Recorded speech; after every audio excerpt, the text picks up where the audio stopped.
أعوذ بالله من الشيطان الرجيم بسم الله الرحمن الرحيم الحمد لله رب العالمين والعاقبة للمتقين والصلاة والسلام على سيدنا محمد وعلى آله وأصحابه أجمعين وبعد اللهم علمنا ما ينفعنا وانفعنا بما علمتنا وزدنا علما يا رب العالمين. Bugun kelgan darsimiz bo'lsa Sheyx Said Ahmad Balamburi rahimahulloh yozgan Mabadi'al Usul nomli bu kitobimizning Aqsamul Xos degan yerga keldik. Xo'sh, biz bu darsni boshlashdan burun oldingi darsdan qisqacha bir takror qilib o'tkazib o'taylik. Oldingi darslarimizda biz usul fiqhini 4 ga bo'lib, ya'ni fiqhning dalillari, muttafaqun alayhi bo'lgan fiqhning dalillari kitob, sunnah, ijmo, qiyos deb 4 ga bo'lingan. Bulardan kitob bilan sunnatniki qismlari 20 qismga bo'linganligini, ya'ni kitob 20 qismga bo'linadi. Shuningdek, sunnatmi 20 qismga o'xshash bilan bo'linganligini so'zlab, yani biz 4 taqsimga ayırdık. Çoğun taqsimdan 4 taqsimga ayırıp 4 taqsimatga, her taqsimatni 4 qismga bo'lib, üçüncüsini 8 qismga bo'lib, jami 20 qism bo'lgan edi. Birinchi taqsimni xos, am, mushtarak muavvat deb 4 ga bo'ldik.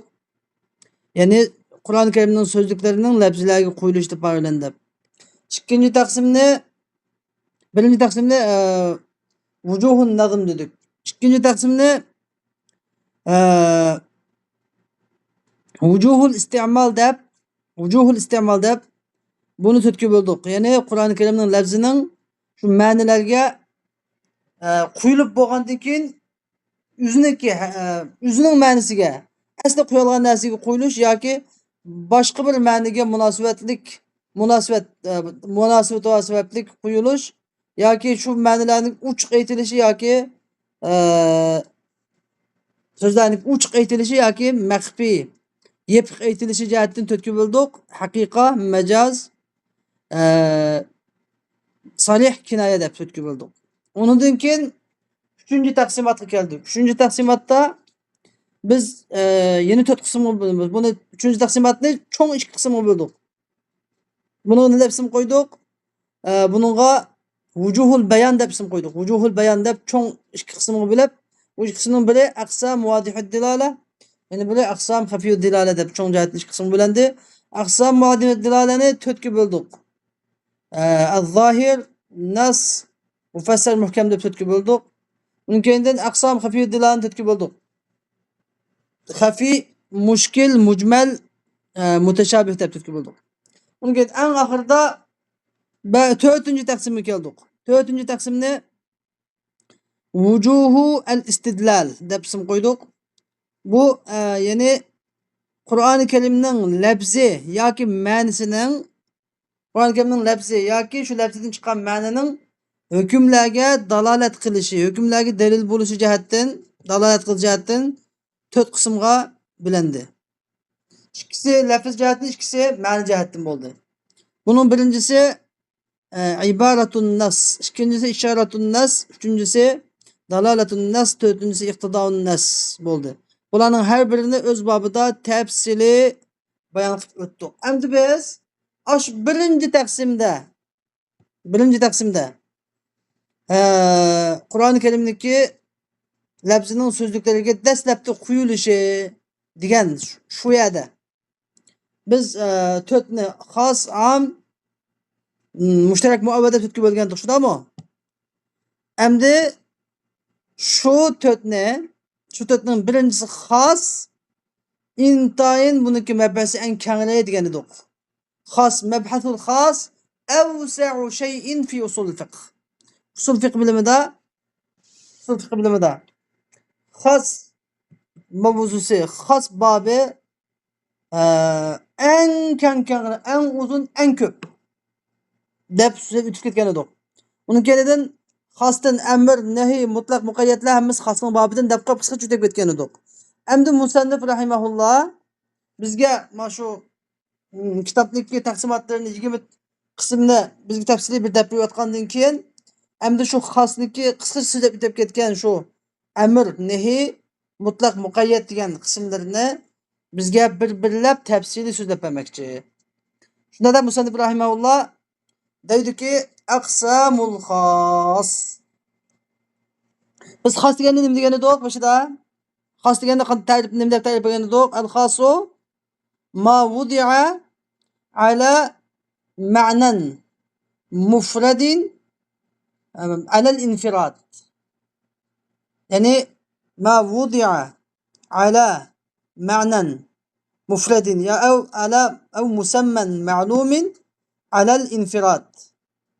Yani mufrad. Yani yalğız fakat bir narsaga xos qo'yilgan narsa deb atalgan edi. Xos deb atalgan edi. Ovoz yaxshi kelyaptimi? Yaxshi kelyapti ustoz, havo tunuq. Mana mushular xos deb atalgan edi. Endi mushu xosning bobidan al-amr va nahi al-mutlaq muqayyatidir. Bizga musannif va min al-xossi al-amr va nahi deydi. Xosning qatoridan amr va nahi xosning qatoridan. Nimishqa deganda aslında yozib qo'ygan al-amr va nahi degan sharhda yozildiki لأن صيغة الأمر لفظ خاص وضع لمعنى معلوم وهو الطلب والنهي ضده فهو أيضا من الخاص. Nahayeti yaxshi foydali bir sharhni bilibdi demedi. Yani çünkü emir degan sigatul emr. Emirniki sigası degan emir şekli yani. İf'al degan siga lafzun khas. Khas bir lafız. Yani müfeale, yef'alu, if'al.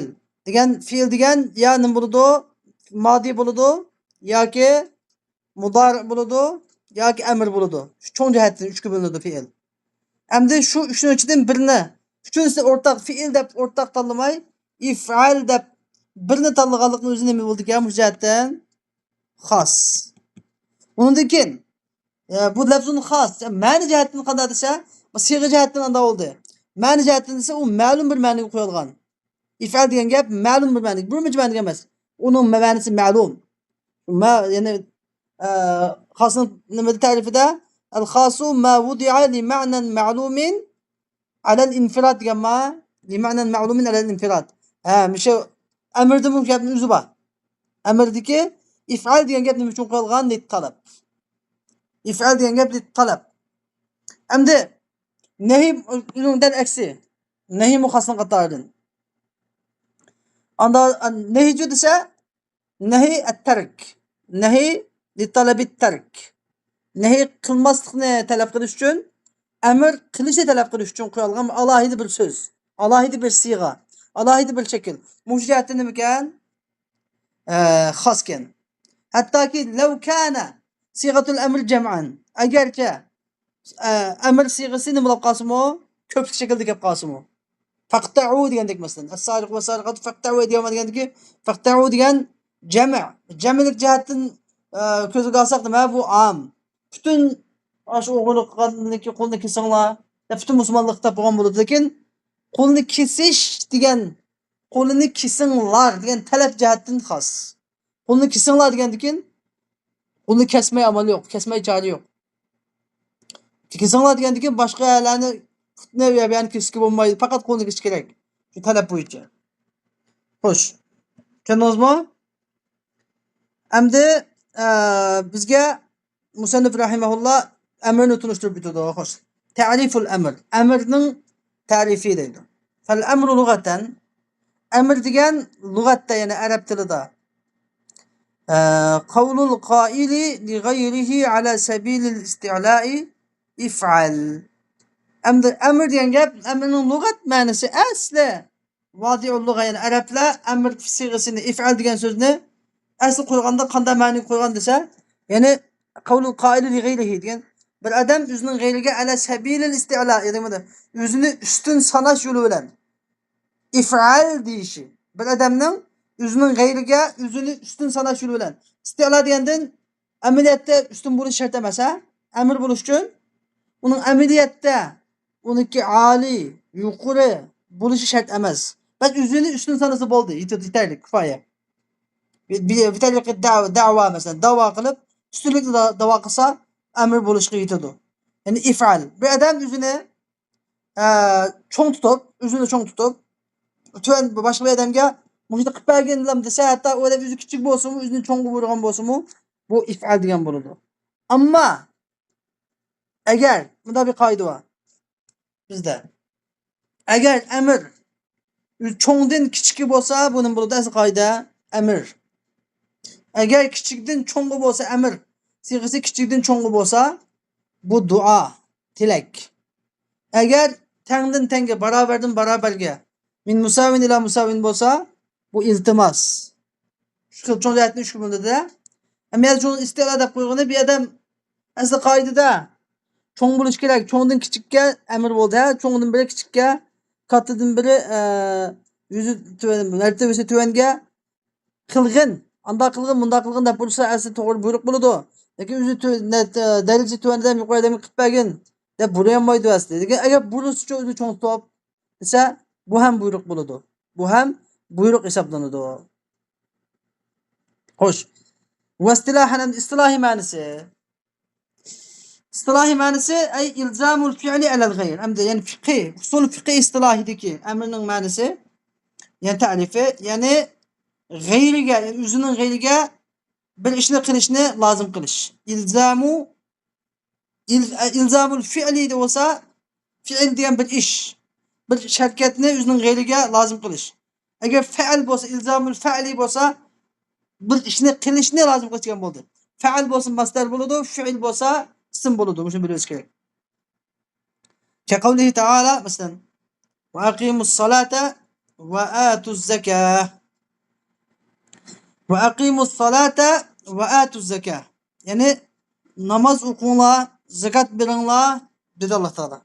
Mana mushu nima bo'ladi? Aqimu degan so'z mishada al-amr. Aqimu mishada xos. Yani namaz o'qinglar dedimi? Alloh taolo yani namaz o'qig'in degan bir namazdan iborat bir faoliyatni Alloh taolo bizdan ado qilishimizni talab qilyotidi. Qilg'in deb da'vatidi. Va atu zakat, zakatdan iborat bir faoliyatni Alloh taolo ado qilg'in deb bizga buyuryotidi. Bu shuni yani Alloh taolo o'zining g'ayriga, yani bandalariga bir faoliyat, ma'lum bir faoliyatni qilishni lozim qilyotidi. Mana shu amrning istilohdagi ma'nosi. Xo'sh, va hukmuhu, unda o'ndikin va hukmuhu, yani mada yatarattabu alayh. Unda o'ndikin amsi bu amrdan, amrning ma'nosi ilzamul fi'l ala g'ayr bo'lsa, bundaq amrdan nima kelib chiqadi? Amrdan kelib chiqadigan ta'sir nima? Buning ta'siri nima? Desa, bunning kelib chiqadigan ta'sir bo'lsa, ay mujabul amri al-mutlaqi al-wujub. Yani hukmni hukm ma'nosida olsak bo'ladi. Yani amrniki hukmi mujabul amrul mutlaq. Mujab degan ma'nosi hukm degan gap asli. Hukm degan o'xshash gap. Asli hukm degan al-asaru allazi yatarattabu alayhi degan bo'ldi. Hukm degan o'zi ma'nosi. Mujab degan ma'nosi bizniki istilohimizdagi hukm. Mujab degan gap. Yani vojib qilgan hukm degan bo'ldi. Mujabul amrul mutlaq, amr mutlaqning vojib qilgan hukmi nima? Vujub, vojiblik. Bizda shunga ajoyib mashhur bir qoida bor. Al-amru lil wujub wan nahyu lit tahrim deydigan qoida kulli usuliyya. Endi amr mutlaq deb aytilmaydi, amr mutlaq. Mishaga aslindagi sharhiga qarash kerak. Al-amrul mutlaqu ay al-khali anil qarinati dallati ala al-wujubi aw adami. Yani nima mutlaq deb qo'ydi desa, yani vojiblikqa yoki vojiblikning emasligiga dalolat qilgan qarinadan xoli. Yani Alloh taolo aqimus salat dedimi? Bu yerda undan hech qanday qarina kelmadi. Mushunda amr demakchi. Yani vojiblikqa dalolat qiladigan amr faqat va faqat amr mutlaq bo'lish kerak. Amr mutlaq bo'lish kerak. Yani amr muqayyad bo'lsa, buningki hukmi o'xshamaydi. Masalan, Alloh taolo Qur'oni Karimda fa iza halaltum fastadu dedi. Qachonki sizlar ihromni yechilsanglar, ihromni chiqsanglar, o'langlar dedi. Fastad, sayd qilinglar dedi. Bu yerdagi fastadu degan amr al-amru lil wujub deb ihram chiqib ovlash vojib desak, bütün hojilar ihram chiqib bo'lgan qulga miltiq bir narsani ilib u o'g'liga yugib berish kerak. Lekin bu vojibmi amaliyotda? Yo'q, vojib emas. Biz bu qanday Qur'on Karimning hukmi vojib desa, bu yerdagi oyatni 5-ki oyatlar bilan bog'laymiz. Bu 5-ki oyatda ihrom bog'lagan chaqda o o'lash nima degan edi? Harom qilingan edi. İhram bog'lovchi al-muhrim hurrima alayhi ma as-sayd. İhram bog'lovchining o o'lish harom qilingan. Anda olgandan keyin endi ihromni chiqib bo'lgandan keyin shu dastlabki cheklangan cheklama ko'tarildi. Endi o'g'ilsanglar bo'ladi degan bo'ldi. Bu yerdagi amr nima uchun bo'ldi ekan? Lil mubah, lil ibaha. Ya'ni endi o'g'ilsanglar bo'ladi. Ya'ni o fastadu deganga o'g'langlar deb ma'no etmasdan balki nima deyishimiz kerak? O'g'ilsanglar bo'ladi deb ma'no etishimiz kerak. Endi shunga amrdagi mutlaq vojib ma'nini ifodalash uchun nima bo'lish kerak ekan? Shart amr mutlaq. Ya'ni qalinadan xoli. Ya'ni uni al-qalinatu sarifati anil vujub. Ya'ni uni vojiblikdan o'rib chiqarib o'tadigan qalinadan xoli bo'lishi kerak. Shuning uchun aytdi. Amr mutlaq degan mujabun nahyil mutlaq. Mujabul amr mutlaq. Amr mutlaqniki hukmi al-vujub, vojiblikdir. Vojiblik. Yani illa ida qamat delil ala xilafi. Faqat delil uning qarama-qarshisiga delil tutib qolsa, shu chaqda vojiblik hukm chiqmaydi. Ala xilafi ya'ni faqat yaji'ul amru lil ibahati wal irshadi wan nadb va ma ila zalik. Yani ba'zida amr mubahlik uchun qildigan shu, ba'zida irshad to'g'ri yo'lga yetaklash uchun qildigan shu, ba'zida mustahab uchun qildigan shu. Ya'ni Qur'on Karimda har yerlarda o'xshamaydigan amirlar bor, lekin shuni qalindalar bilan vojiblikdan boshqa yerga o'tkaziladi. Sebep al. En asıl al-qaid Arap emir sigasını koygan nima uchun qo'ygan? Talab uchun qo'ygan. Talab uchun.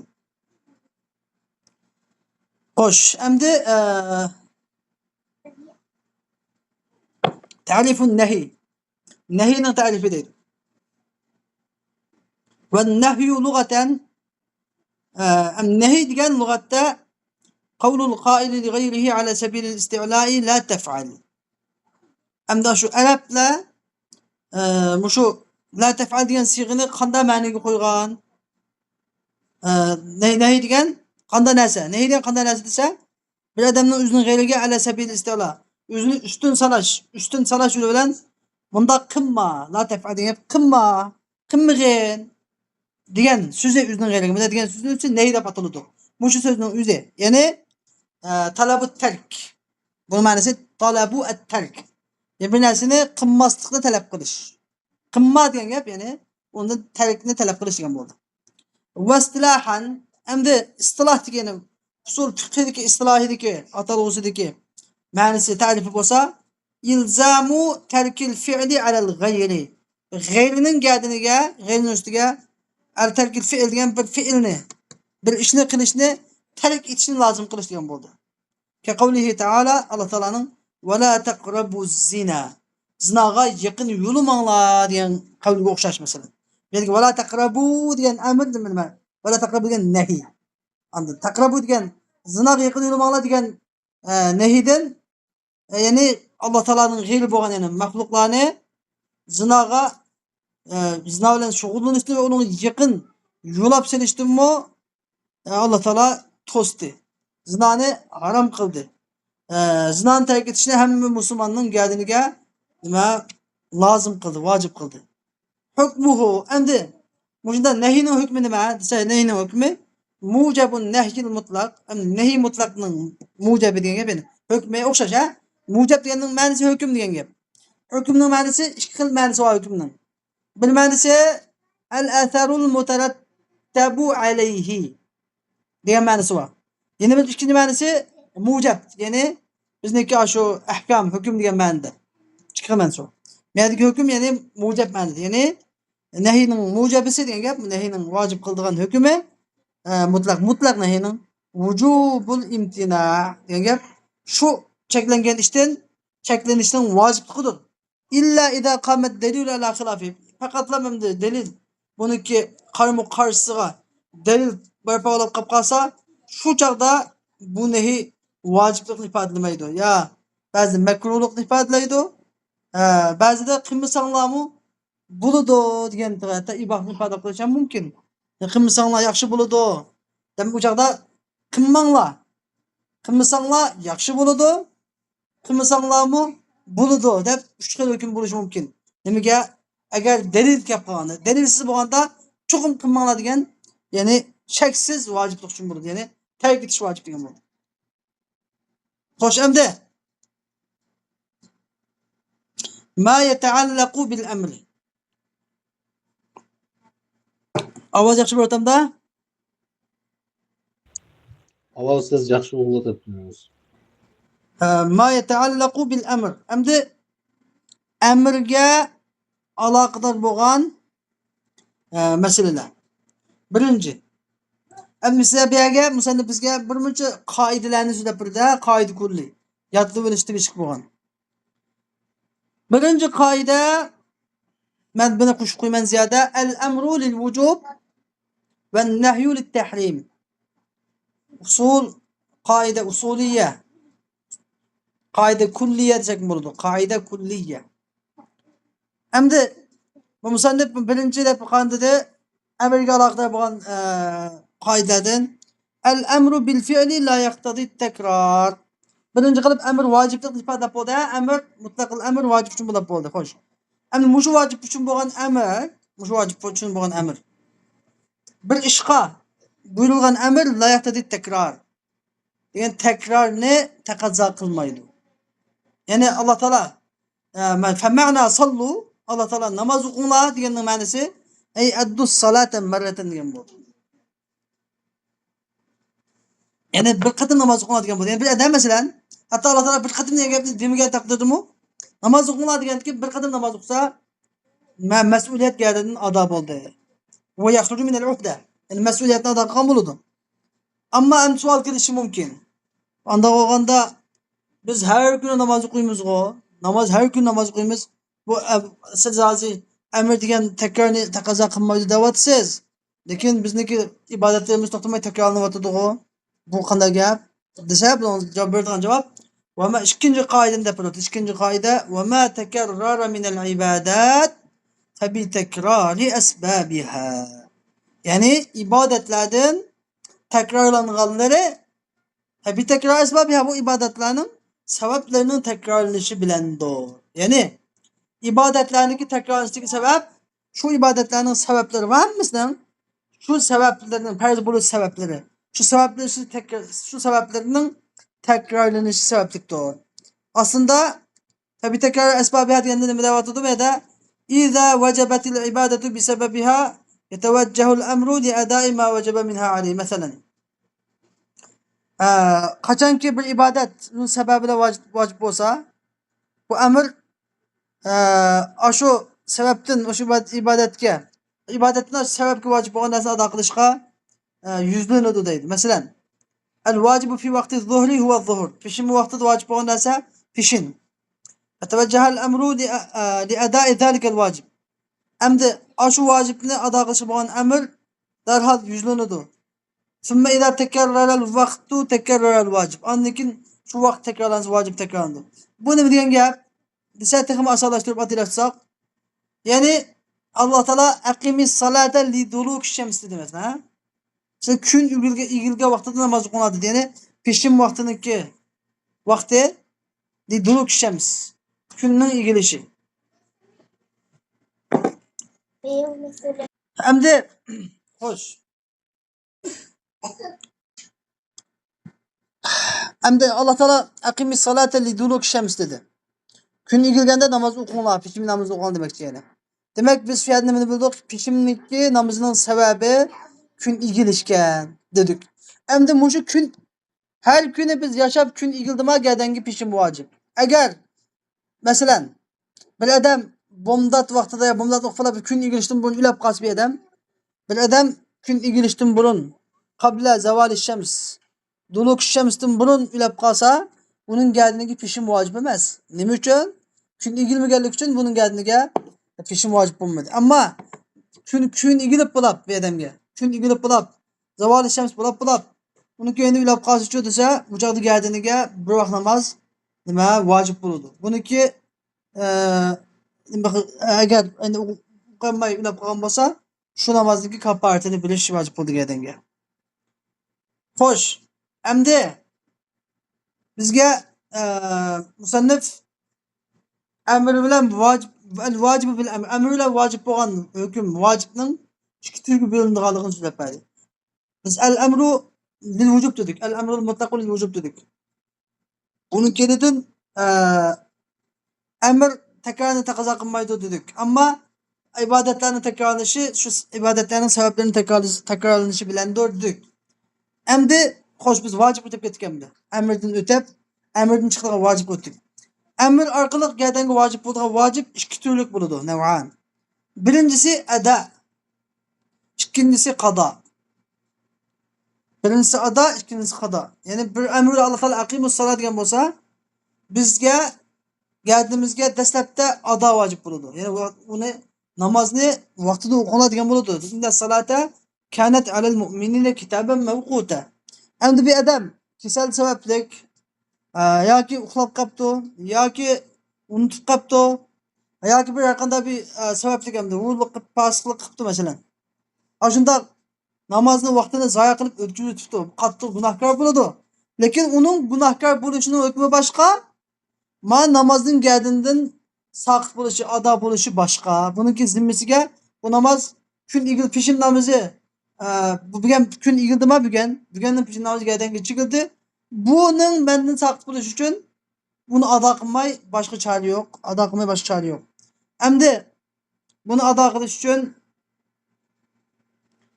vaqtida shu namozni vaqtida ado qilgan bo'lsam nima bo'ladi? Ado deb ataladi.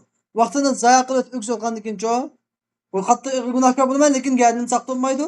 Buni o'zimniki shu namozni o'qishitib 4 rakat peshin qilib, o'zimniki nafl namoz o'qiydigan keng vaqtimdan chiqarib 4 rakat namoz o'qiyman. Buni ismi qado deb ataladi.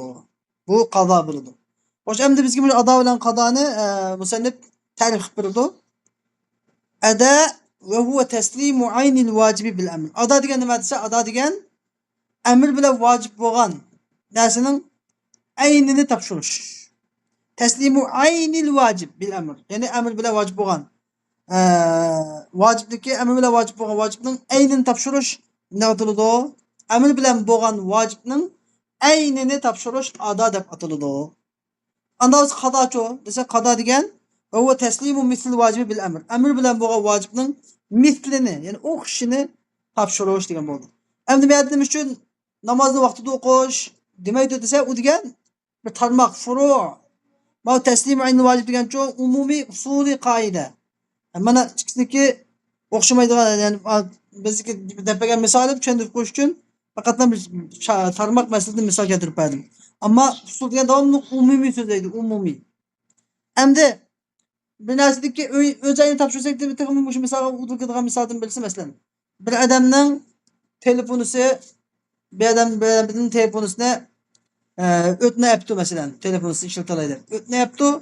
O'tnagandan keyin bu telefonni qaytarish to'g'ri keladi. Qaytarish to'g'ri kelganda telefonning o'zini qaytarsa, bu taslimu aynil vojib bo'ladi. Taslimu aynil vojib bo'ladi. Ammo buni qaytarachaqda bu telefonniki bu telefon yib ketibdi masalan, bolalar chiqibdi, buzib o'tibdi. Telefonniki ashuna o'xshagan telefonni yana bir ashuna o'xshaydigan telefonni yana bir qaytarib bersa, bu taslimu misl vojib bo'ladi. Ado bilan qadoniki ma'u huququl ibad tarafdagi bo'lgani. Ammo bu ado qado fi huquqillah, fi huquqil abd deb ikkiga bo'linadi. Alloh taolaning haqidagi bu ado degan masalan namoz yani. Namozni vaqtida ado qilingan namoz ado. Vaqtida o'tkazib ado qilingan namoz qado. Buni o'xshaydi masalan. Xo'sh, endi summal ada'u nav'an. Endi bu har ikkisi ado qado yana ikkiga bo'linadi. Hammasi o'xshash emas, darajasi o'xshamaydi. Summal ada'u nav'an. Endi ado ikki xil. İki türlük. Biri aday kamil, yani biri aday qasir. Hoş, aday kamil, aday qasir. Xuddi shunday qadamış iki xil bo'ldi. Qaday kamil, qaday qasir. Endi uniki hukmi o'xshamaydi, ta'rifatlar o'xshamaydi. Xo'sh, endi aday kamil degan nima? Aday kamil degan taslimu aynil vojib. Ado degan isim bo'lgandek adoni ta'rifidan bo'ldi, taslimu aynil vojib o'xshash. Endi kamil deganning ta'rifi nima desa? Ey ma'al kemali fi sıfatihi. Yani vacibning öz aynini açı onun sıfatidagi kamalat bilan topshirish. Kamil sıfat bilan vacib bo'lgan narsani kamil sıfat bilan topshirish. Masalan, yana bu telefon bunu misalda men keltirsak masalan telefon. Yine şu telefonu misal qilaylik. Endi ben bir adamdan bir telefonda o'tni oldim. O'tnalab bu telefon yüzünü qaytarsam, shu o'tni olib shu peti buzayotmay hech qanday qilmay yüzünü qaytarib bersam buni bo'ladi, aday kamil bo'ladi. Agar shu telefonni bir aybni qilib yerini buzib qaytarib bersam nima bo'ladi? Aday qasir bo'ladi. Agar shu telefon buzib ketdi, qaytarib bo'lmayotgan darajada buzib ketgan bo'lsa, shu telefonga o'xshaydigan telefonni birini olib bersam, elib bersam, bu nima bo'ladi? Qaday kamil bo'ladi. Agar shu telefonga o'xshaydigan telefonni topolmay, telefonning pulini bersam yoki shu o'xshaydigan telefonning birisi bor, lekin sal bir qiz iPhone telefonni bersam nima bo'lib qoladi? Bu qaday qasir bo'lib qoladi. Masalan, endi musannif keltirgan misolni qarab boqaylik. Musannif nima deydi? Masalan, ka adai salati fi vaqtiha bil jamaati deydi. Masalan, aday kamil degan namozni jamoat bilan vaqtida ado qilish. Namozni jamoat bilan vaqtida ado qilish. Ya'ni namozning vaqtining ichida jamoat bilan ado qilingan namoz aday kamil deb ataladi. Chunki namoz farz qilinganda jamoat bilan farz qilingan. Chunki Jibril alayhisalom payg'ambar alayhisalom imom bo'lib o'qib berdi namozni. Dastlabda namozni birinchi kunisi namozning avvalgi vaqtida, ikkinchi kunisi namozni oxirgi vaqtida. O'qib bu shu ikki namozning vaqti sizniki ummatiniki namozning vaqtidir deb belgilab bergan edi. Xo'sh, endi demak namoz bizga dastlab farz bo'lganda qanday farz qilindi? Ya'ni jamoatlik shaklda. Jamoatlik shaklda. Jibril alayhisalom imom bo'ldi, payg'ambar alayhisalom jamoat bo'ldi. Bu shunda farz bo'ldi. Shuning uchun asli holatidagidek o'qish nima? Vojib. Endi jamoatni bizning mazhabda sunnati muakkadami deyiladi, lekin jamoat vojib degan hukm nima? Al-mu'tamad. Chunki fuqaholar e'timod qilgan hukm jamoat vojib degan bo'ldi. Xo'sh, endi hukmuhu ama shunda aday kamilning hukmi nima desa, yakhruju bihi anil uhda. Bir odam o'sha amr bilan vojib bo'lgan vojibni kamil suratda ado qilsa, mas'uliyatdan chiqadi. Mas'uliyatdan chiqadi. Yani kamil savab bilishdan birga mas'uliyatdan chiqadi. Xo'sh, B al-qasir. Endi aday qasir. Ma huwa aday qasir desa, va huwa taslimu aynil vajibi ma'an nuqsani fi sifatihi. Yani vojib bo'lgan vojibning aynini topshirish. Nim bilan? Onun sifatidagi nuqson bilan birga. Endi vojibning aynini topshirdi, lekin sifatida nuqson bor. Xuddi men depaganda telefonni o'zini qaytirdi, lekin telefonni buzib qo'ygan. Ya birini aybni qilib qo'ygan. Shunda qaytirdi. Ka ada'is salati biduni qira'atil Fatiha masalan. Namozni ya jamoatsiz namoz o'qish. Biz endi jamoatni vojib desak, yolg'iz namoz o'qish. Yoki namozni sur Fatihani o'qimasdan namozni ado qilish. Yoki bidun ta'dil arkan. Ta'dil arkansiz yani rukunlarni ta'dil barabar qilmasdan yani itminansız.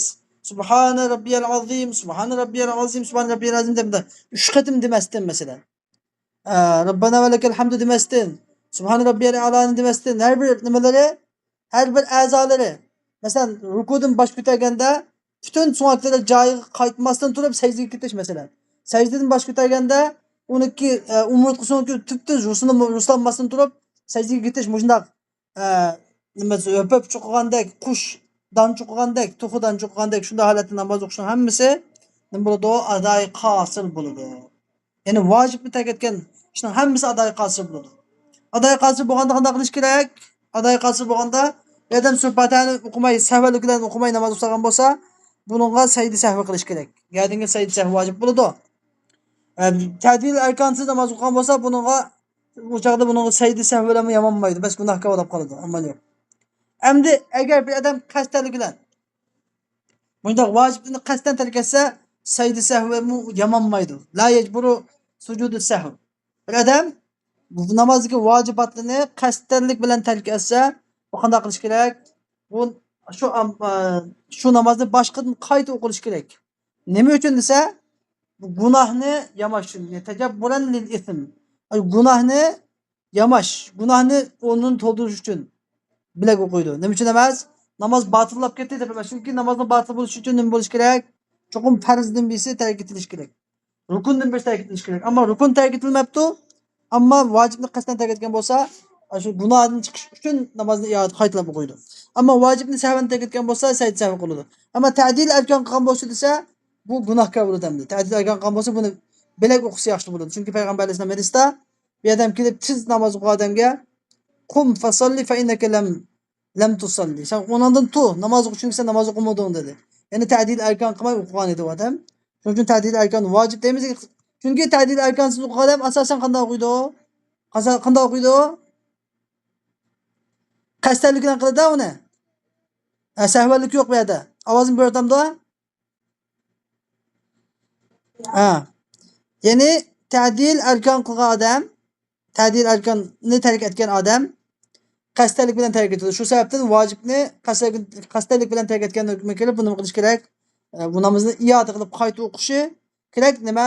La lil butlan, yani namozni batillab ketganlik jihatdan emas, balki gunohni yuyish jihatdan. Xo'sh, endi hukmuhu, endi bunda adoy qilishning hukmi nima desa, adoy qilishning hukmi in amkana jabrun nuqsani bil misli yanjabiru bih. Agar bu nuqsonni bil misl shu o'qish bilan to'liqlash, yamash mumkin bo'lsa, yanjabiru bih uni bilan to'liqlanadi. Va illa yasqutu hukmun nuqson illa fil ism. Agar uni yamash mumkin bo'lmasa, bu nuqsonning hukmi saqit bo'ladi illa fil ism. Faqat gunoh bilan saqit bo'lmaydi. Buni men gap desa, aslingi sharhda deydiki illa fil ism deganni falau tarakal fatihata sahwan yasjudu lis-sahw. Agar bir odam namozida sura Fatihani sahvlik bilan tark etib solgan bo'lsa, sahvi uchun sajda qiladi. Nima ish qilsa izlaha mislun shar'an. Chunki uniki shariatda bir o'qishi bor. Walau salla bidun ta'dil arkan deb adam ta'dil arkansiz namoz o'qigan bo'lsa, la yumkinu tadarukuhu bil misli. Buni o'qish bilan to'liqlab o'qish mumkin bo'lmaydi. Izla mislahu shar'an. Uniki shariatda o'qishi yo'q. Fatasihu salatu ma'al karahati va ya'tham. Bu namoz karohat bilan durust bo'ladi, ammo bu gunohkor bo'ladi deydi. Ammo demakki men so'zlagan qoida bo'yicha, maraqil falah degan qoida bo'yicha, bir odam hadislik qoidasi bo'yicha ta'dil arkanni qasddan tark etib namoz o'qigan bo'lsa, qasdlik bilan bu odam namozni iyoda qilish kerak. Iyoda o'qish kerak. Qasdlik bilan tark etgan bo'lsa. Xo'sh, val qado va aydan naw'an. Qadomu ham ikki turlik bo'ladi. Birinchi, bir qadoy kamil. Qadoy kamil degan nima desa, va huwa taslimun mislil vajibi suratan va ma'nan ka qadoyis salah. Qadoy kamil deganimiz vojib bu amr bilan vojib bo'lgan vojibning o'qishini topshirish. Mana bu qadoniki ta'rifi. Qadoniki kamil degan ma'nosi esa suratan va ma'nan. Ya'ni surat jihatdan va ma'ni jihatdan. Surati tashqi shakli qiyofatiga o'xshaydigan va ma'nisimi o'xshaydigan narsani topshirish nima batiladi? Qadoy kamil deb ataladi. Masalan, qadois salat. Namozning qazosiga o'xshaydi. Bir odam peshim namozini qazo qilibdi. Bu peshim vaqtida uxlab qolibdi yoki unutib qolibdi peshim vaqtida yoki kasallab qolibdi, shuni ketdi masalan. Chunki musulmon degan asosan namozni qasddan qazo qilmaydi. Shuning uchun o'shada nimalarni bana sabablar bo'lgan gap bunga. Endi shu uxlab qolgandan qo'rqqandan keyin kasallab qolgan bo'lsa qolgandan keyin masalan namoz o'qimaydigan darajada aylanib ketgan odamning gapi ham bor. Nima qilgan bo'lsa, uxlab qolgan bo'lsa uyg'ongandan keyin, unutib qolgan bo'lsa esga kelgandan keyin. Mana shunda vaqtida qopsa namoz vaqti ketgan bo'lsa, shu chaqda ado qilingan namoz deb ataladi. Qadoy kamil deb ataladi. Ya'ni nima uchun desa, chunki bu shu namozga o'zining qishida, ya'ni makruh vaqtda emas, ya'ni kun chiqib turgan, kun tiklab qolgan, kun kishib turgan makruh vaqtda emas, namoz o'qish, nafl namoz o'qish mustahab bo'lgan, ya'ni mubah bo'lgan vaqtlarda o'qsa, ya'ni o'zining namoz o'qish ixtiyorli bo'lgan ixtiyoriy namozlardan 4 rakatni qildi, 4 rakat qilib oshbishini o'qigan bo'ldi, surat o'qishdi, ma'nisini o'qishdi, shuni o'qishni topshirgan bo'ldi. Bu shu qadoy kamil deb ataladi. B endi va qadoy qosil. Qadoy qosil degan nima desa, va huwa taslimun mislil vajibi ma'nan faqat. Ya'ni amr bilan vojib bo'lgan vojibniki o'qishini faqat ma'ni jihatdan o'qishni topshirish. Ya'ni surat o'xshamaydi, shakl o'xshamaydi. Faqat ma'ni jihatdan o'xshaydi. Kafidiyati salati ba'dal maut. Masalan, o'ylab qolib bo'lgandan keyin namozning fidyasini berganga o'xshash. Endi buni usul fiqhida ba'zi usul fiqh kitoblarida buni suratan ma'nan degani taslimu misl vacibi nima bimislin ma'qul ve bimislin gayri ma'qul deb bunda tushunganim bor. Bimislin ma'qul ve bimislin gayri ma'qul deb. Mesela namazının kazasını namaz kaza kazanı kılgan bolsa, kazasını kılgan bolsa bu bimislin ma'qul bulur. Yani akıl biz hem ma'manın kazasını deb kalaymiz. Ama namazının kazasını fidye ölgenligi fidye vermek için bimislin gayri ma'qul. Fidye bilişten, futuluştan kaza namaz diye ikisi başka narsa. Yani aklımız bunu kirenmeydi. Ama şeriatdaki şunun o'xshagan hükümlerde mesela ruzuni bir adam Şeyh Fani Rustam aytgan Şeyh Faniga fidyani shariat to'xtatmaganlik uchun mana namozning qazosi shuni nima qilib qiyos qilinib bu ish shu shar'iy bu g'ayr ma'qul lekin g'ayr ma'qul bo'lgan bilan shar'iy hamda xo'sh foyda endi buning foydasi bu yuqorqi qoidalardan hukmlardan chiqadigan bir mo'jam foyda var bir qancha foyda shu foydani deb o'tamiz. Birinci faide el aslu huvel eda. Endi beşteki gaplardan o endi qazama o'xshash, adam o'xshashlik va ada qazada qanday o'xshab ketgan qilib deb o'ylab qolsan, la. Hatta adai qasir qadai kamidin necha ming hassa o'zi. Adai qasir qadai kamidin necha ming hassa o'zi. Çünkü Allah Teala mesela Allah Teala'nın haklarındaki ibadette inna salate kanet alel mu'minine kitaben mevkuta dedi mesela. Namaz müminlarga vakti uç belgilengen bir farz kılındı. Demek Allah Teala'nın buyruk olan bu ben mesela. Şunun için bunu terk etmesi lazım, zayi kılması lazım. Endi bir adam endi fasıklık kılıp ötküzüp attı. Yani sebep Müslümanlık asaslığı özü bilen ötküzüp attı. Özü de ötküzüp atkan olsa şeriatının kançılık terifendi. Anladın. Sonuçta geldiğinde bu mesuliyetini ada kılıç gerek. Ada kılmış. Ada kılıç olsun bulmuşum. Emmi edin lazım faydalarına el aslu huvel eda. Aslı kaide adadır. Kamil bolsun yakın aks bolsun. Kanda bolsun. Ve innema yusaru ilal qada inde teazzuril eda.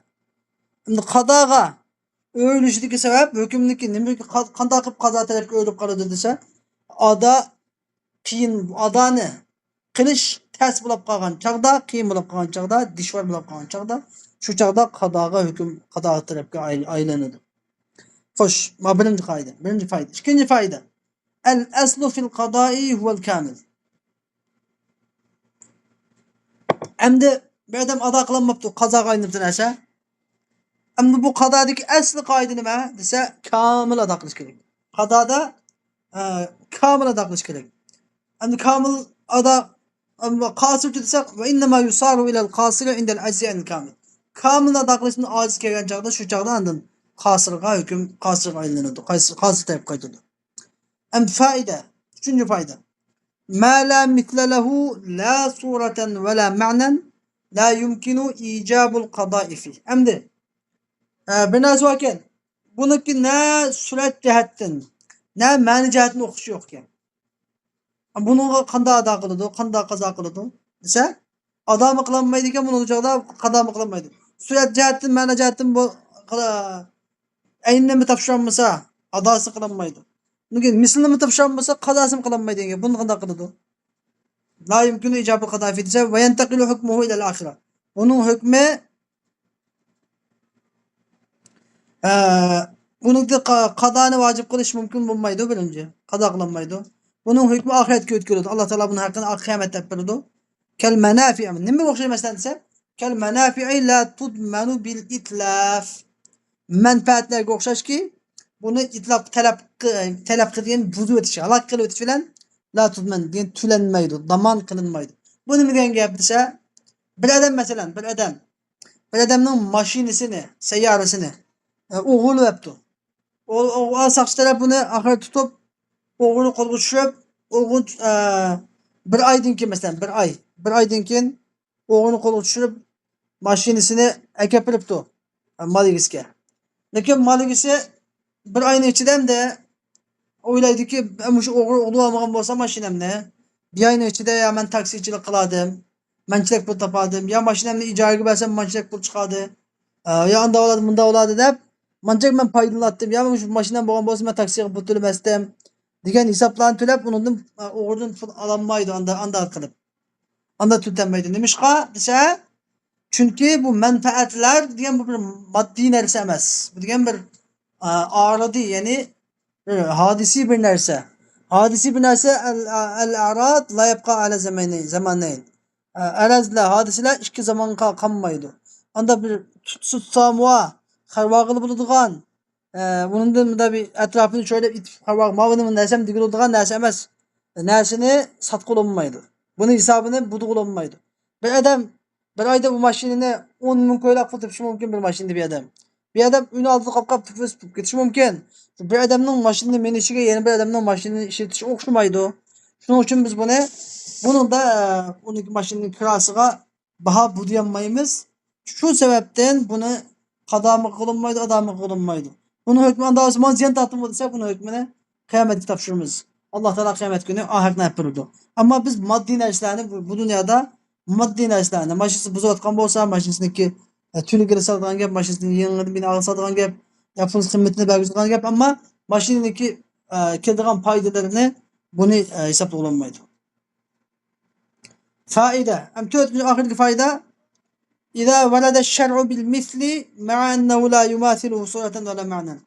Qachonki shariat bil misli, shariatda mushuniki mislni qila, ya'ni taslimu misl vojib deb, aynul vojib emas, misl vojibni bir shariat kelsa, ya'ni abay deb aytdim, ba'zida shar'iy bo'lib qoladi. Ya'ni g'ayr ma'qul bo'ladi. Taslimu misl vojib bi mislin g'ayr ma'qulin bo'ladi, lekin shar'iy bo'ladi. Shariatda tilga olingan bo'lib qoldi ba'zida. Mushunda shariatda tilga olingan bo'lib qolsa, bu chaqda buni hukmi nima desa, İza velada şer'u bil misli, shariatda bir misl deb bir narsa keltirilgan bo'lgan bo'lsa, ma'a annahu la yumathiluhu suratan va la ma'nan. Ya'ni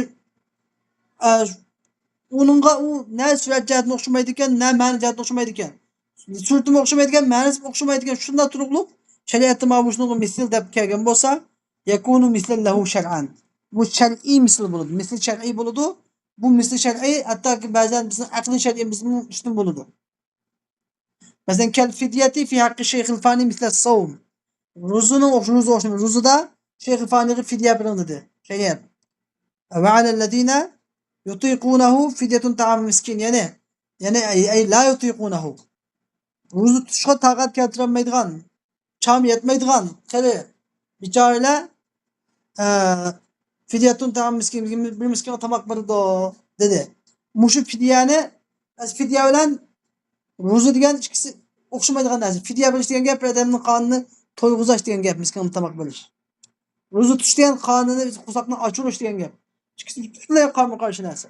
Lekin shariat shuni udul dedimi, xolos. Bo'ldi. Buni hukmi xuddi aday kamildekdan bo'ladi u chog'da.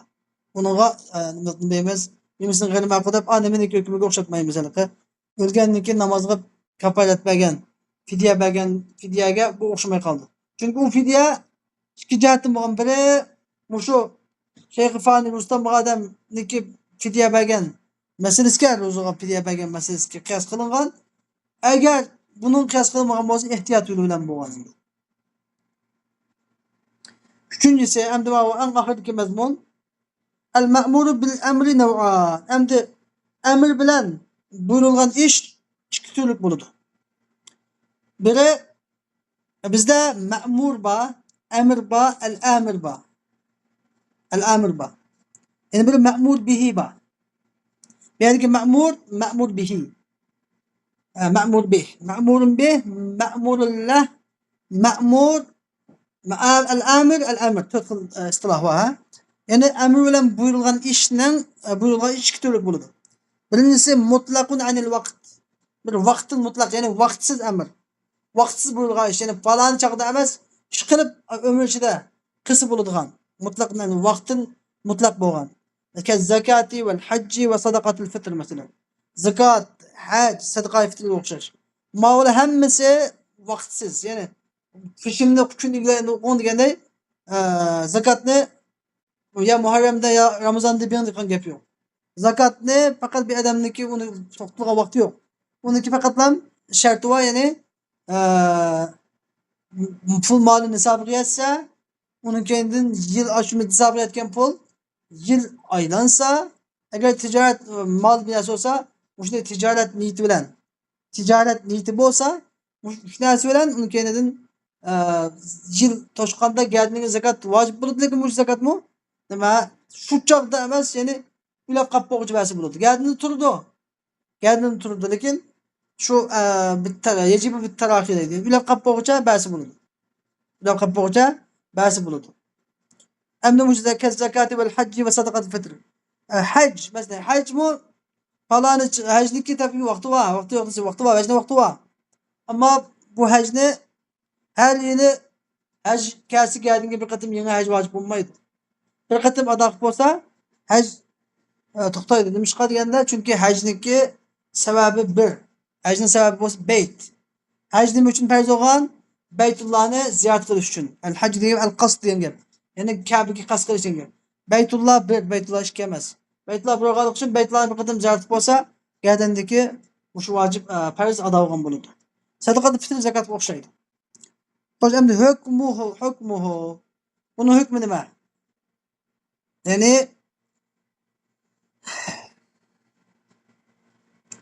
endi vaqtdan mutlaq bo'lgan, ya'ni vaqtsiz, vaqt cheklamasi yo'q bo'lgan bu buyurilgan, amr bilan buyurilgan ishning hukmi yakunul ada'u fihi vajiban ala tarahi.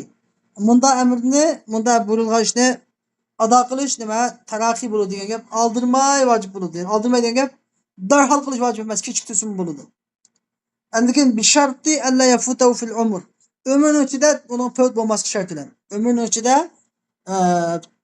yani fawt bo'lib qolgan vaqti deb ketmaslik shart bilan. Ya'ni nima degan gapsa, ay ammal musara'atu fil ila al-imtithal famandubun ilayha. Ammo bu amirni ijro qilishga, uni ado qilishga oldirash degan bu intayin yaxshi ish. Lekin bu yerda vojib bo'lish, darhol gadanga ado qilish vojib bo'lish. Agar darhol ado qilish gunohkor bo'lish jihati desa, gunohkor bo'lmaydi, qachon agar ado qilib ulab qolsa gunohkor bo'ladi. Nima uchun degan gap? Chunki bu odamning qachon o'lishini Xudoyim o'zi biladi. Shu ulab qolib qo'yuvchi ado qilayotgan gap. Ulab qolib qo'yuvchi ado qilayotgan gap. Bu afzallik masalasi, yaxshilik masalasi. Lekin ado qilmasang gunohkor bo'lasan degan masalada cho'qim gadanga chiqilganda qachon ado qilsa bo'ladi. Bu shariatning kamchilik taraflaridan biri. B endi va muqayyad bi amr ma'mur bil amr endi. Amr bilan sabit bo'lgan ma'mur bihi muqayyad deb yuradi. Amr mutlaq, amr muqayyad. Amr mutlaq bil vaqt, amr muqayyad bil vaqt. Vaqt cheklamasi yo'q amr, vaqt cheklamasi bor. Vaqt bilan cheklangan, ya'ni vaqt cheklamasi degan gap, ya'ni vaqt bilan qayd qilingan amr, buyurilgan ish. Va huwa al-muaqqat, ya'ni u vaqtliq amr, vaqtliq buyurilgan ish. Va huwa naw'an. Endi bu amr muqayyad bil vaqt bu ikki turlik bo'ladi. Biri naw'un yakunu al-vaqtu zarfan lil fi'li kas-salah. Biri bunda vaqt shu fe'l, shu faoliyatning qilingan ishning zarfi bo'ladi. Zarf degan gap qachisi bo'ladi. Qacha. Zarf degan gap, masalan biz suv ichsak, suvdagi qacha, suv ichidan kasa qacha bo'ladi. Biz bir masjidda o'tirgan bo'lsak, masjid bizga zarf bo'ladi. Xat sag'an bo'lsak, xat sag'an lipofining o'zi zarf bo'ladi masalan. Hammasi zarf. Endi ma'mur bihi muqayyadun bil vaqt degan ikki xil bo'lib, biri zarf, biri buningda ma'mur bihi zarfan lil vaqt bo'ladi. Zarfan lil vaqt. Bu nima? Buningda vaqt ma'mur bihining zarfi, ya'ni qachisi bo'ladi. Masalan, salat, namozga o'xshash masalan, namoz. Namoz esa masalan pishim vaqti. Kun igilganligi men gadimga pishimni ado qilish farz bo'ldi. Mushu vaqt pishimning vaqtining o'zi pishim namozi uchun zarf bo'ladi. Ya'ni zarf degan qanday narsa desa, men osh pishimni ado qilsam, pishimni ado qilgandan keyin shu vaqtini eshib qolsa, andin vaqtini eshib qolsa, mushunda zarf deb ataladi. Masalan, men pishimni qancha o'qisam, masalan, 20 minut o'qiyaman pishim namozini. 20 minutdan keyin soat 12:30 da meyada pishim bo'lsa, soat 3:30gacha. 3:30gacha vaqt. Ya'ni taxminan 3 soat vaqt. Hammasi nima? Ziyoda. Yarım saat namaz kılsam 2,5 saat vaqt baka kaldı degan gap. Bu 2,5 saat vaqtni o'zi baka qolganlik o'zini deyapmiz zarf deb ataladi. Ammo yana bir cho me'mor deb ataladi, me'yor. Me'yor vaqt bu chaqda ma'mur bihniki me'yori bo'ladi. Bu me'yor bo'lganda masalan ro'zaga o'xshaydi masalan. Ro'za masalan vaqt uzaysa ro'za billa uzraydi. Vaqt qisqarsa ro'za billa qisqaraydi. Bu me'yor deb ataladi. Endi xo'sh bu ikkisiniki mushu ayirgan qarab hukmi o'xshamaydi tabiiyki. Endi hukmuhu vaqt ma'mur bihning zarfi bo'lgan suratdagi hukmi nima desa la yushtaratu istiyabu kullil vaqti bil fi'l. Birinchi hukmi ashu ma'mur bihni buyurilgan ishni shu vaqtning ham ma'mur bihni qilish bilan vaqtning hammasi shu ma'mur bihni qilish bilan bo'lishning shart etilmasligi. Buni degan gap pishimni vaqti kelgan tatib pishimni vaqti ketguncha to'xtamay pishimni qo'ysiz deb shart yo'q. Anda shart yo'q. Pishimni adaq bo'lsa bo'ldi xolos. İkinci, ve la yunafi vucubu fi'lin fihi vucuba fi'lin ahara fihi min cinsi. En aşu vaktinin içinde yani pişim değil misin? O pişimnin vaktinin içinde hemen geldim gün yıkıldı. Pişim vacip oldu. Şu pişim namazının vaktinin içinde ben pişim geldim vacip oldu. Pişim geldim vacip oldu. Bu şu vaktinin içinde ben bir namaz okuşu nezir kıldım mesela. Bir namaz okumadım nezir kıldım olsam bir cins değil. Namazın cinsidir tabii. Yine bu vacip bulavırdı. Kendimki vacip bulavırdı. Yaksın geldiğinizde pişim de bir vacip vardı. Yeni bir vacip bulunmaydı o. Deyden gap yok. Hem de vela sihhate fi'lin ahara fihi min cinsihi. Ma vela digine atif oladı. Bu kadar atif oladı. Vela yunafi sihhatu vela yunafi sihhatu fi'lin fihi sihhate fi'lin ahara min cinsihi diyen oldu. Yani muşu vaktinin içinde, ma'mur bihning vaktinin içinde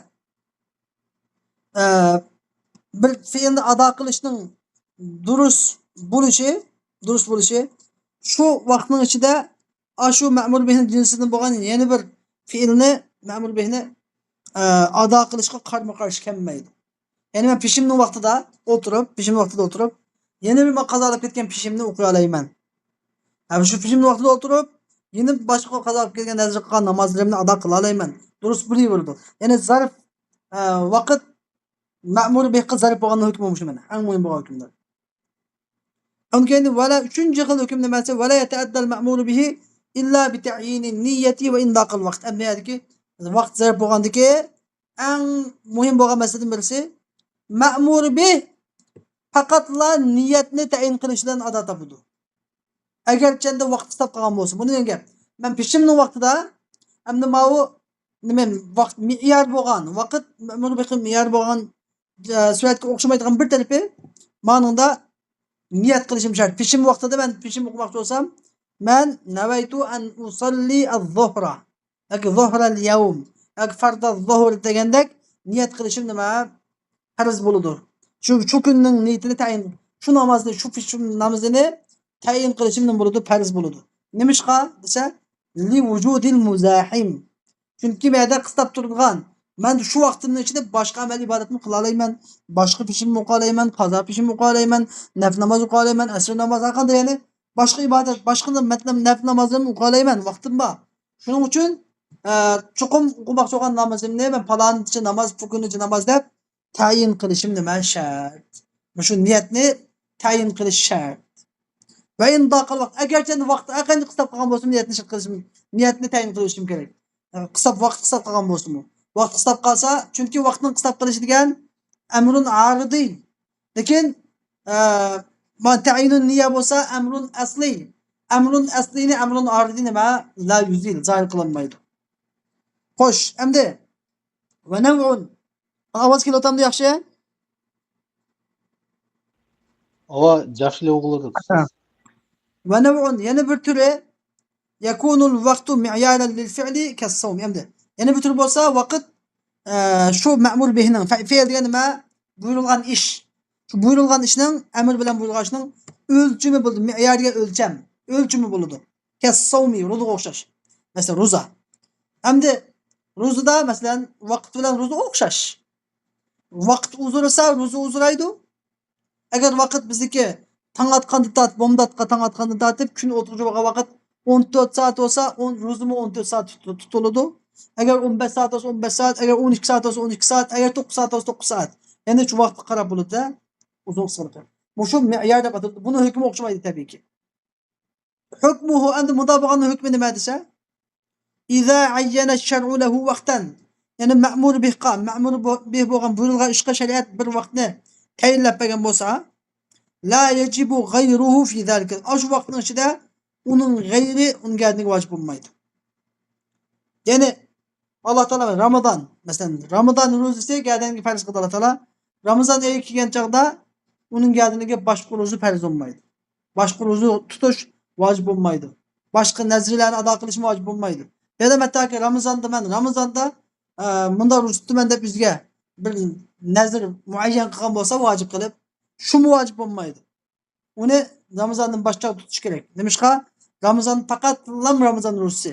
Undan boshqa ro'zani faturmaydi, sig'dirolmaydi. Chunki bu me'yor. Agar nima zarb bo'lgan bo'lsa faturoladi, sig'diroladi. Va me'yor bo'lgan uchun sig'dirolmaydi.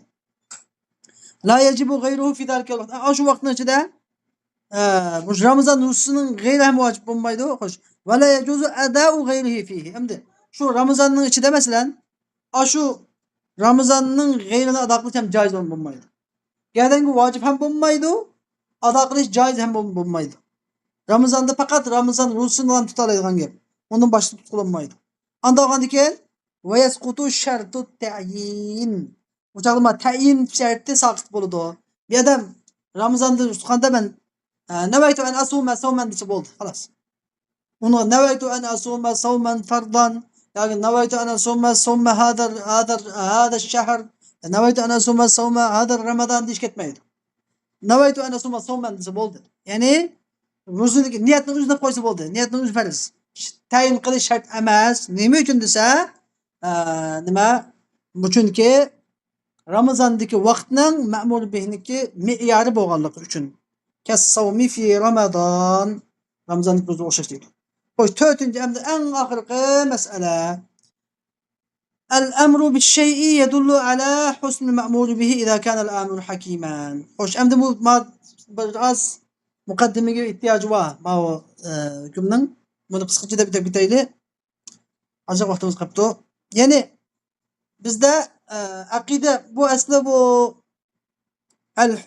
husnu shay va qubhu bi shayniki yaxshiligi, yaxshi ishligi, yomon ishligi, go'zal, chiroyli ishligi, qabih ishligi degan buni kalamshunoslar, aqida olimlari ma to'xtaladi bu masalada. Usul fiqh olimlari to'xtaladi. Hamda aqida olimlarini ash'arilar nima deydi? Ash'arilar guruhi aql orqali bir narsaniki hasan yoki qabih ekanligini bilgili bo'lmaydi. Lekin umarqiliq biz buni shariat orqali bilalaymiz deydi. Mu'tazila guruhi nima deydi? Mu'tazila guruhi aql orqali bir narsaning yaxshi yomonligini bilgili bo'ladi. Biz shuning uchun aql orqali yaxshi yomonligini bilgili bo'ladi. Lekin unda olgandan shariat aql yaxshi degan narsani shariat yaxshi deydi, aql yomon degan narsani shariat yomon deydi. Qanday bir narsani aql yaxshi deydi ekan, shariat uni yaxshi deyish kerak deydi Mu'tazila. Ammo Maturidiyalar cho'tsa buni qab o'tirdi. Aql orqali bir narsani yaxshi yomonligini bilgili bo'ladi. Ammo buning shariat hukmini bilgili bo'lmaydi. Masalan, o'g'irlik qilish yaxshimi yomon ishmi desa, aql orqali biz yomon ish deya olamiz. Buniki hukmi nima deyolmaymiz. Buni hukmini shariatga qarashlik. Shariatda o'g'irlik qilish yomon ish, buni hukmi qo'lni kesish, u yomon ish degandan keyin bilalaymiz. Uni keyindan masalan, odillik qilish yaxshi ishmi yomon ishmi desa, yaxshi ish deymiz. Maturida yaxshi ish deydi aql orqali. Ammo buni hukmi nima desa, buni shariatdagi Alloh taolo adl qilinglar degan buyruqni bilmaguncha hukmini bilmaydi. Vojib farz degan hukmini bilmaydi.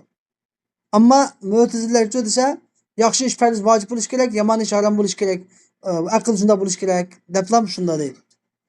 Hamda bu masalada eng to'g'ri yo'l mush Maturidilar, xayrul umuri awsatuha. Maturidilarning to'g'ri yo'li. Mana endi nima deydi musallim ishada? El-emru bi'ş-şey'i yedullu ala husnil ma'mul bihi iza kana'l amiru hakiman. Bir narsaga buyurish yedullu ala husnil ma'mul bihi. Ma'mul bihning intayin yaxshi ekanligiga dalolat qiladi. Bu shart nima? İza kana'l amiru hakiman. Shu buyurg'uchi hakim, dono, hikmatlik zot bo'lsa, ma'mul bihniki nimizga yaxshilikqa dalolat qiladi. Xo'sh, endi hattoki u narsa ma'mul bihni biz aqlimizda bu yaxshi emas deb bilsakmi, ba'zida shariat buyurgan bo'lsa bu yaxshi bo'laverdi. Shariat buyurgan bo'lsa yaxshi bo'laverdi. Chunki narsalarning yaxshiligi ba'zida hasanun li zatihi bo'ladi, ba'zida hasanun li g'ayrihi bo'ladi. Ba'zi narsalar hasanun li g'ayrihi o'zi yaxshi emas, ammo uni natijasi yaxshi, buni shariat yaxshi bo'ladi. Shuning uchun shariat buyurgan ishning hammasi yaxshi. Ma amara shar'u bihi fa huwa hasan va ma naha anhu ash-shar'u fa huwa qabih. ثم المأمور به في حق الحسن في حق الحسن نوعان. Endi yaxshi bo'lgan ma'mur bihi haqidagi yaxshi bo'lgan hasanning haqidagi yaxshi bo'lgan ishning haqidagi ma'mur bihi ikki turlik bo'ladi. Biri hasanun bi nafsihi. Ya'ni hasanun li aynihi mi deb ataladi bu yerda. Yani yaxshilik o'zida bo'lgan yaxshilik. Masalan, mislul iymoni billahi ta'ala, Alloh taologa iymon etish va shukrul mun'im degan in'om beruvchiga shukr etish. Ve sıdq, rastçılık, ve adil, adaletlik, adil buluş, ve salat, namaz okuş, ve nahviha minel ibadetil halis, şunun okşaş, halis ibadet etme olan. Bula hemmesi, nima? Hasanun bi nefsihi, yaxshi ish, hemmesi. Endi bunda yaxshi ishni hukmi nima desa, hukmuhu, iza vajaba adauhu, qachonki munda yaxshi bo'lgan ishni ado qilish vojib bo'lsa, ya'ni shariat shuni buyursa, ado qilish vojib bo'lsa, la yasqutu illa bil ada. Bu gerdandan ado qilmoqchi saqit bo'lmaydi. Chunki biz gerdanimizda namoz vojib bo'ldimi? Bu namozni qanday shaklda ado holatda ado qilaylik yoki qazo holatda qazosini qilaylik, gardimizning oshini bir o'qimoqchi saqit bo'lmaydi. Va hada fi ma la yahtamilu suqut. Mana mushi degan gapimiz saqit bo'lish ehtimol kelmaydigan şeylarda. Masalan, kel imani billahi ta'ala, Alloh taologa iymon etish o'xshash.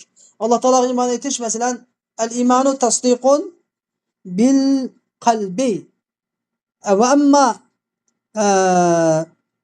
ve ikrarun bil lisan ama ikrarun bil lisan ruknun zaidun yahtamilu sukuta indel ikrah. Çünkü ikrah qilish mecbur olgan chaqda saqit bo'lish ihtimol keltiradigan rukun, ammo la yahtamilu suqut bo'lgan ihtimol saqit bo'lishni asla ihtimol keltirmaydigan rukun bo'lsa, tasdiqun bil qalb, iymonning qalbda bo'lishi. Endi yaqinda bir odam iymon aytib musulmon ekan, kofirlik qattiq qiyin qistoq qilib uni osh o'tirimiz deb qo'ndoq qiynab o'tdas bo'lib ketgan chaqda qalbi iymon bilan mutmain bo'lib, va qalbuhu mutmainun bil iymon. Qalbi iymon bilan mutmain bo'lib, lekin tilda kufr kalimasini deb solsa, bu kofir bo'lib ketmaydi. Alloh taolo gunohini inshaalloh mag'firat qiladi. Endi shu iymon demak qalbdan saqit bo'lmaydi. Qalbdagi iymon abadan saqit bo'lmaydi. Bunda iymonni buni ado qilish bilan saqit bo'lmasa saqit bo'lmaydi degan gap. Buni bir odam iymon etmoqcha, iymon qalb bilan iymon etmoqcha musulmon bo'lmaydi. Va amma ma yahtamilu suqut, amma ba'zi amallar bor o'zi yaxshi lekin saqit bo'lish ehtimollik bor. Qanday amallar desa masalan fa huwa yasqutu bil ada. Saqit bo'lish ehtimollik bor odamlar ya saqit bo'lish ehtimolli bor amallar ya ado qilish bilan saqit bo'ladi. Masalan namoz o'qish masalan yoki bi isqotil amr buyurg'uchi gardan saqit bo'ladi. Masalan namoz gardanga farz bo'ldi. Buni o'qimoqchi gardan saqit bo'lmaydi. Ammo ayol kishi olsa, ayol kishi hech ko'rib qolgan bo'lsa, hech ko'rib qolgan chaqda buning gardidan namoz saqit. Buning gardidan namoz saqit bo'ladi. Bunda holatda. Ammo ayol kishi hech ko'rib qolmaydi. Uning gardidan saqit bo'lib qolmaydi namoz. Namoz shu vushulan bo'lsa, kisalat ishoratlan bo'lsa namoz ado qilish gardanga vojib. Chunki buning gardidan ado qilish kerak. Xo'sh, b va hasanun li g'ayrihi. Endi o'zining g'ayri uchun yaxshi bo'lgan ishlar bor. Masalan, mislu sa'i ila jum'ati, misli as-sa'i ila jum'a. Masalan, jumaga sayr qilish o'xshash masalan. Val vudu lis-salat, namozga tartish o'xshash. Endi jumaga sayr qilib yurib berish, namozga tartish degan ishlar amaliyotda bu bir yaxshi ibodat deb qaramaymiz. Ya'ni ming ish degan mubah ish. Tabiatlar işleyen mubah iş adettir. Suğuyla biz rahat işleyen mubah iş. Endi bu ishni nima yaxshi qilinib qoldi desa, chunki jumaga sa'y qilish uni jumaga ilib borganlik uchun. Namozga tartilish namozniki ochiqchi bo'lganlik uchun yaxshi ishlab qoldi. Buni hukmi nima desa hukmi yasqutul ma'mur bihi bi suquti zalikal ghayr. Endi ashu ghayr saqt bo'lishidan bu ma'murni bi saqt bo'ladi. Masalan, bir odamning gardini tuka olib qapti bir odam masalan, ya safarda olib qapti, gardini juma saqt bo'lsa, jumaga sa'y qilish nima? Gardini saqt bo'ladi. Sa'y hasanul ghayrihi bo'lganlik uchun gardini jumaga saqt bo'lgan odamniki jumaga sa'y qilish ham bili saqt bo'ladi. Masalan, bir odam gardini namoz saqt bo'lgan bo'lsa, masalan, hayzda ayol bo'lsa, hayzda ayol bo'lsa, bu yazarning ta'at ilishi ham gardini saqt bo'ladi. Hasanul ghayrihi bilan hasanul aynini farqi shu. Hocam faida, yana bir faida ve qaribun min hadan nav' mushu turga yaqin gap qolgan yana bir qoida bor. Hasanul ghayrihi bilan hasanul li ayniga yaqin gap qolgan yana bir tur bor. Amaliyati bu hasanul ghayrihi bu ma. El hududu vel qisas vel cihad hamda had jaza, qisas ve cihadlar. Hammasi bu yaqin gap qoladi. Nima ish qilsa fa innal hadda chunki had jaza degan hasanun. Bu hasanul ghayrihi bu hasan yaxshi ish. Nima yaxshi ish? Likavnihi zajiran anil jinaya. Bu jinoyatdan to'sab, jinoyatdan cheklaganlik uchun, qattiq uytib haydab turganlik uchun. Jinoyat o'tkazishni oldini olganlik uchun. Nima uchun yomon ish desa, bir xil yomon ish qo'shib qoladi. Ya'ni bir odamning qo'lini kesayotganligi, o'tayotganlik uchun qalsi odamni o'ldirish, a'zolarni kesishga o'xshaydi. Ammo natijasi qarshi, natijasi yaxshi. Ishning o'zi yomon qarab o'xshab turadi, lekin natijasi yaxshi bo'lganligi uchun bu hasanul ghayrihi hukmi keladi. Va jihad hasan, jihad qilish yaxshi ish. Nimishqa lidaf'i şerril kafarati. Onu kafirlerin şerrini, Müslümanların kafirlerin şerrini kafirlerin yamanlıqqa taqabut qilib bo'ladi Müslümanlar. Yeni bir ve ilahi kelimatlar Allah Teala'nın kelimesini üstün qilib bo'ladi. Amaliyotda bunda yeni bir tashqi jihatdan qarasa xuddi uylarni xarob qilayotgan, bolvoqlarni ya'ni kishilarni jonlarini o'ltirayotganda yomon ishda kuylab tursa tashqi qiyofatda amaliyotda natijasiga qarasa kafirlarning sharridan saqlanadi. Allah'ın kelimesi üstün buldu. Hazır kadar kendini kokap otursa aynı ben mi kulla beseydiğin gibi. Bana şunu olan bizdeki bugünkü dersimiz ahirlaştı ve ahir davana elhamdülillahi rabbil alemin ve sallallahu aleyhi ve sellem ve aleyhi ve sellem Muhammed ve aleyhi ve sahbihi